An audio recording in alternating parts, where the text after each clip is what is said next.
The statements we're about to show you are from the Holy Qur'an, and is said to be the official, unchanged, pure word of God, revealed over 1400 years ago.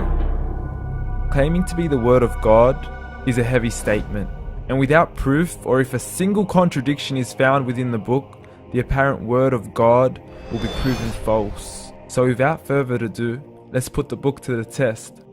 In the 23rd chapter, titled The Believers, from the 12th to the 14th verses, God is said to give a detailed description of how the human being is formed. It begins by saying, "We then placed him as a sperm drop in a place of settlement, firmly fixed. Then we made the drop into a alaqah." We will translate this word very soon. "And then we changed the alaqah into a lump. Then we made out of that lump into bones. And then we clothed the bones with flesh. Then we caused him to grow and come into being and attain the definitive human form." In the 21st century, we can now safely say that this verse is clearly describing the process of human development in correct chronological order. However, what we should be paying attention to in particular is the second stage, referring to the development of the embryo. The specific word used to describe the embryo in this verse is the word Alaqah. The word Alaqah, when translated into English, can mean three separate things. Firstly, a blood clot, or to be suspended, that is to be hanging or clinging to something, or thirdly and finally, a leech. Now, all three definitions don't come anywhere near what we perceive to be the human embryo. So, why are these words used, and what significance do they share with the human embryo? Can the embryo be described as a blood clot? Well, what do you think?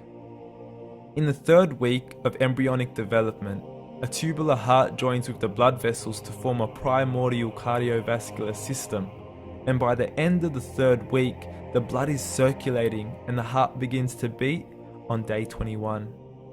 The first thing that comes to mind in regards to being suspended or hanging is the umbilical cord. But we can't use that example because we are simply referring to step 2, before the baby has even formed.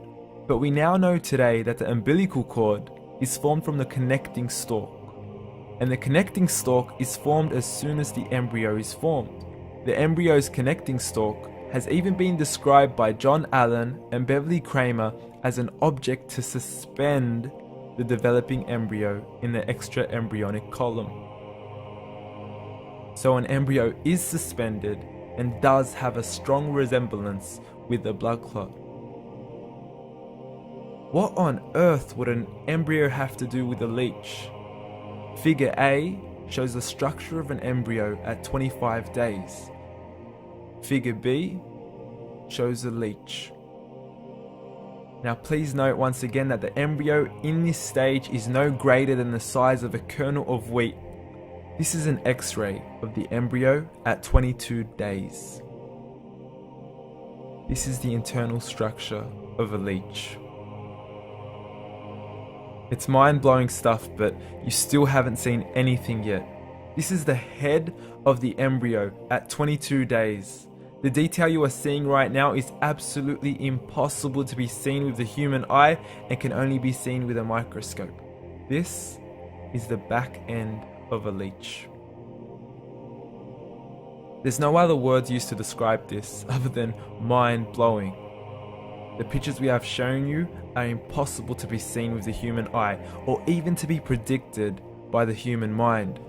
Once again, the verses we have shown you were revealed over 1400 years ago to a man who couldn't read nor write. Are these the words of God? Descriptions of the human embryo in the Qur'an cannot be based on scientific knowledge in the 7th century. The only reasonable conclusion is that these descriptions were revealed to Muhammad from God, from God, from God, from God, from God.